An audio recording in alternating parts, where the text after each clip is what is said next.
We are now in the kitchen at the Waterhouse Museum. It's a wonderful room. And of course people then had to live a lot harder than we do today. They had to cook on a wood-burning stove. They had to put their things that needed to be refrigerated, they had to put in an icebox.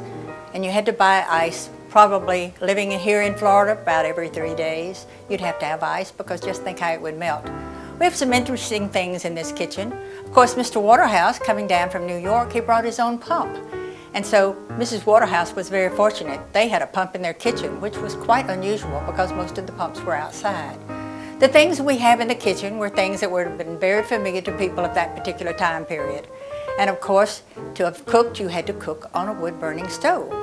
And you had to be very, very careful because you always had to stay there and stir everything and keep an eye on what was on that stove.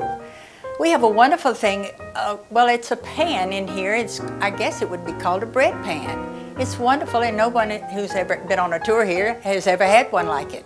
You put your bread in it, and then when you would put it in the oven, you take it out, it would be wonderful, and you'd know exactly where to cut it. Of course, we have all kinds of things in here. We have things like a potato masher, and we have things that they would have made, baked a cake with.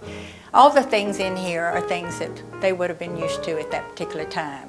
Of course, today, it's hard for us to imagine having to live like that because they didn't have any electricity.